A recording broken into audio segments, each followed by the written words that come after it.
The engine's hum reverberated through the car as I cruised down the desolate road, the pale glow of the moon, my only companion in the darkness.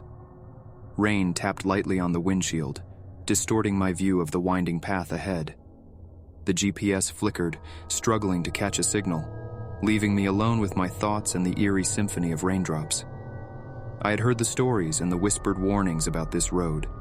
They said it was cursed, and that those who ventured upon it never returned the same, if they returned at all. Yet curiosity mixed with a tinge of bravado had led me here, my grip on the steering wheel tightening as I navigated the sharp curves. The woods loomed on either side of the road, their skeletal branches reaching out like gnarled fingers. The shadows danced, conspiring with my imagination to conjure fleeting glimpses of grotesque shapes. I chuckled nervously, blaming it on my nerves and trying to ignore the gnawing feeling in the pit of my stomach. Mist began to creep across the road, swirling in ghostly tendrils that clung to the ground.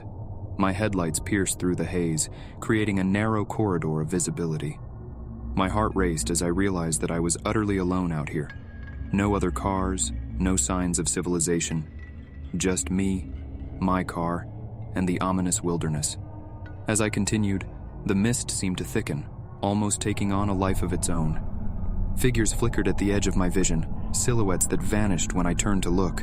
My rational mind fought against the rising tide of panic, reminding me that it was just the mist playing tricks on my eyes.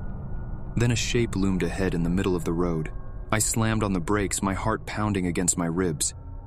It was a person, or at least it looked like one, standing motionless in the rain. I honked my horn, hoping to alert them to my presence, but they didn't move. Reluctantly, I got out of the car, my hand instinctively reaching for my phone to call for help. But there was no signal, just like with the GPS. The rain drenched me in seconds, and my skin prickled as a chill seeped into my bones. The figure was just a few feet away now, and I called out, my voice trembling. "Hey, are you okay?" No response.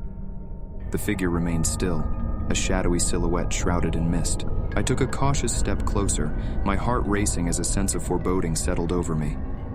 The figure's face came into view, and I stumbled back in horror. Its features were twisted and contorted into an expression of agony. Its eyes were hollow voids, and its mouth was frozen in a silent scream. I scrambled back to my car, heart pounding, and slammed the door shut. My hands were shaking as I fumbled to restart the engine.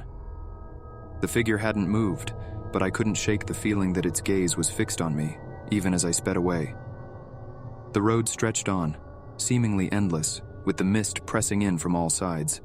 My mind was a whirlwind of fear and confusion. Every turn I took seemed to lead me deeper into the darkness, away from safety. Panic gnawed at my resolve, and I considered abandoning the car and fleeing on foot. But then a faint glimmer caught my eye. Up ahead, through the mist, I saw the outline of a building. Relief flooded through me, and I accelerated toward it. As I got closer, the building took shape. An old, dilapidated mansion, its windows shattered, its walls weathered by time. I parked the car and stumbled toward the entrance, desperate for shelter from the encroaching night. The mansion's interior was just as decrepit as its exterior, but it was dry, and that was all I cared about. I explored cautiously, my footsteps echoing through the empty rooms. Then I heard it, a faint whisper like the rustle of leaves in the wind. I froze, straining to listen. The whisper grew louder, voices intertwining in a cacophony of eerie murmurs. My heart raced as I followed the sound, each step echoing in time with the pounding in my chest. I entered a room that seemed untouched by time, its furniture draped in dusty sheets. The whispers seemed to emanate from all around me, surrounding me like a chorus of ghosts. And then, from the corner of the room, I saw them. Shadowy figures, their faces hidden, swaying as if in a trance. I stumbled back, my mind reeling. This couldn't be real.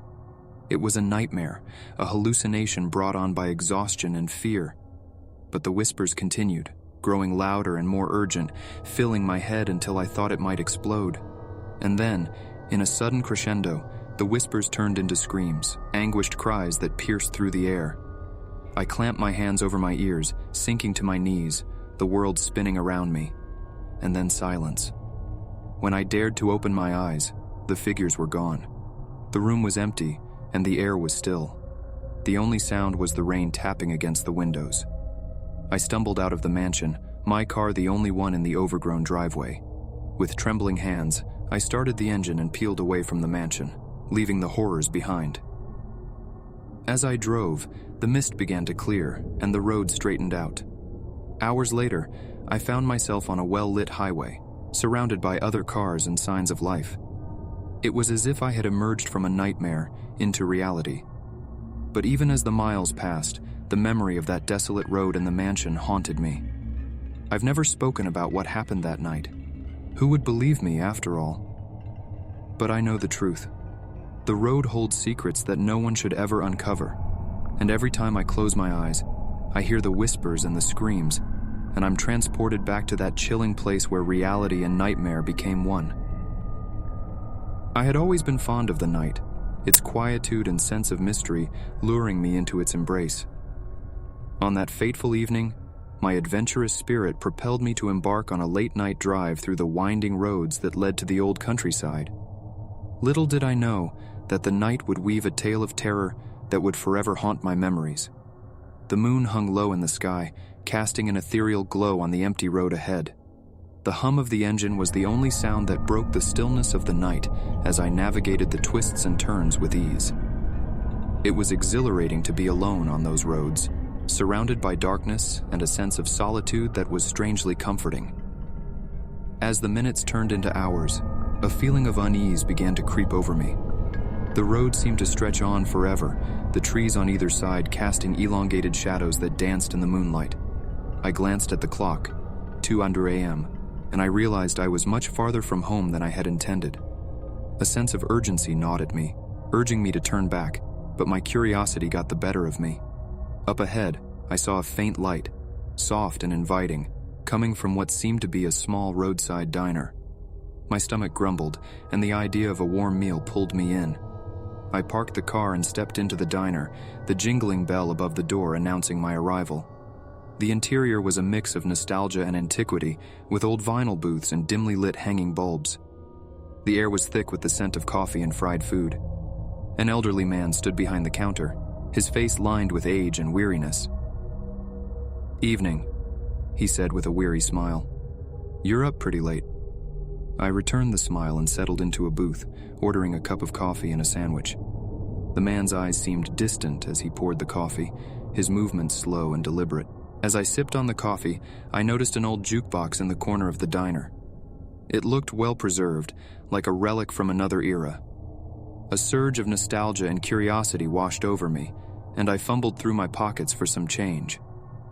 I slid a coin into the jukebox and selected a song, the haunting notes filling the air. The diner seemed to transform, as if the music had breathed life into its aging bones. For a moment, the atmosphere was enchanting, with the music and the dim lighting creating an otherworldly ambiance. But then, the lights flickered, and the music crackled as if it struggled to maintain its tune. Unease settled in my chest once again, and I turned my attention back to my coffee. The man behind the counter was nowhere to be seen. "Hello?" I called out, my voice wavering slightly. No answer. The diner was eerily quiet, the only sound being the distant hum of the jukebox. A shiver ran down my spine as I stood up from the booth and walked towards the counter. And that's when I saw it. The reflection in the mirror behind the counter. My reflection, but different. My eyes were hollow and lifeless, and a sinister grin twisted my lips. My heart pounded in my chest as I stumbled back, my thoughts a whirlwind of confusion and fear. The lights continued to flicker, casting unsettling shadows around me. The music from the jukebox had transformed into an unsettling melody, with each note sending shivers down my spine. The air grew cold, and a feeling of impending doom settled over me. I turned to the door, desperate to escape the nightmarish scene. But the door was gone, replaced by an impenetrable wall. Panic surged within me as I realized I was trapped, caught in a web of twisted reality. I turned back to the counter, only to find the man's gaze fixed on me, his eyes void of emotion. "Welcome," he muttered, his voice a chilling whisper. I stumbled back, my heart racing, and I sprinted towards the jukebox. With a surge of desperation, I yanked the plug from the wall, silencing the eerie music. The light steadied, and the diner returned to its mundane appearance. The man behind the counter blinked as if awakening from a daze. "Sorry about that," he said, his voice genuine now. "The jukebox gets a bit temperamental." I couldn't find the words to respond. My mind was a whirlwind of fear and confusion. Had it all been a hallucination? A trick of the mind? I left the diner in a daze, the cold night air hitting me like a punch. My heart still raced, and my hands trembled as I got back into my car. As I drove away from the diner, I couldn't shake the feeling that I had glimpsed something beyond the veil of reality, a place where the night held secrets far more sinister than I could ever comprehend. To this day, I avoid driving alone at night, haunted by the memory of that surreal and terrifying experience. The darkness holds a mystery that I fear unraveling, and the memory of that night serves as a chilling reminder that some roads are best left unexplored after dark. The night was a tapestry of darkness, broken only by the feeble glow of my headlights as they cut through the obsidian abyss. The hum of the engine was a steady companion, the rhythmic thump of my heart echoing its cadence. I had always found solace in the solitude of the open road, but on that night, the road became my path to a nightmare I could never have anticipated. I had been driving for hours, the monotonous stretch of highway hypnotizing me into a trance-like state. The clock on the dashboard read 2:37 a.m., and the world outside seemed to have fallen asleep, shrouded in an eerie stillness. The only sounds were the distant rumble of the engine and the whisper of wind brushing against the windows. My eyes grew heavy, fatigue clawing at me, threatening to pull me into slumber. I needed a break and a jolt of caffeine to keep me awake.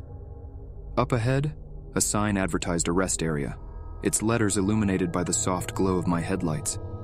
I signaled and veered off the highway, the tires crunching on gravel as I parked the car. The rest area was deserted, an island of fluorescent light in the midst of the surrounding darkness.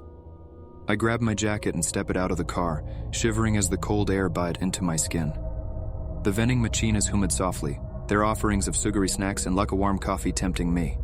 I inserted a few coins and watched as a cup of steaming coffee dropped into the dispenser. The warm liquid was a soothing balm against the chill, and I leaned against the car, sipping it as I gazed out into the void. The night was quiet, almost too quiet, with a stillness that sent shivers down my spine.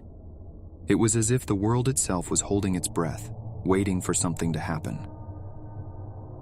With a sigh, I finished the coffee and tossed the cup into a nearby trash bin.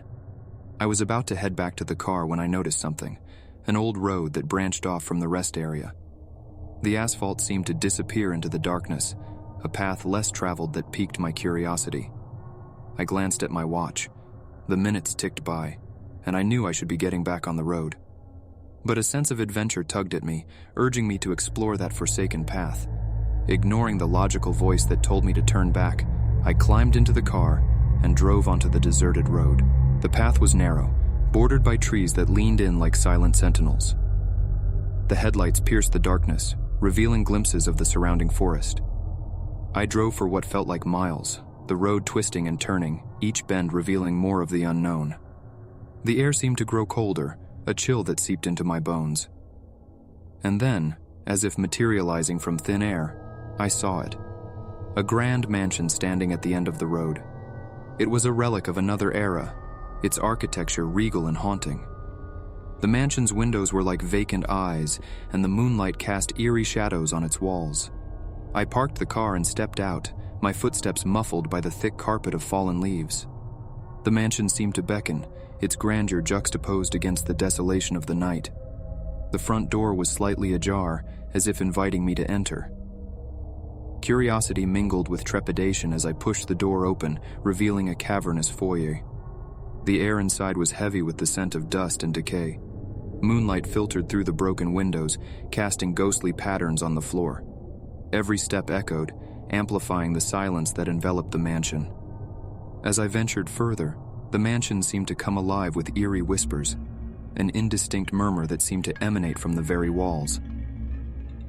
My heart raced, and a chill ran down my spine as I followed the source of the sound. It led me to a grand ballroom, its chandeliers hanging like specters from the ceiling.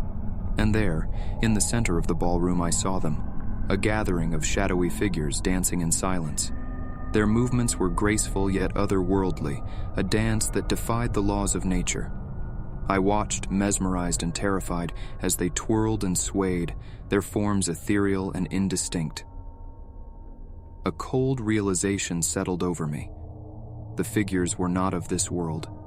They were something else, something beyond comprehension. I turned to flee, my heart pounding in my chest, but the door was gone, replaced by an impenetrable wall. Panic surged within me as I realized I was trapped. The figures continued to dance, their motions growing more frenzied and erratic. Their whispers grew louder, their words incomprehensible yet haunting in their urgency. I covered my ears, trying to block out the sound, but it was as if their voices were inside my head. And then, as suddenly as it had begun, the dance ceased. The figures turned to face me, their hollow eyes fixing on me with an intensity that sent a wave of terror through my veins. They reached out, their translucent hands stretching toward me, and I screamed, my voice lost in the void. The room spun, the walls closing in on me, and in a final burst of desperation, I closed my eyes and wished for escape. And just as suddenly, the world went dark. I woke up in my car, parked at the rest area. The sun was rising, its warm light banishing the shadows of the night.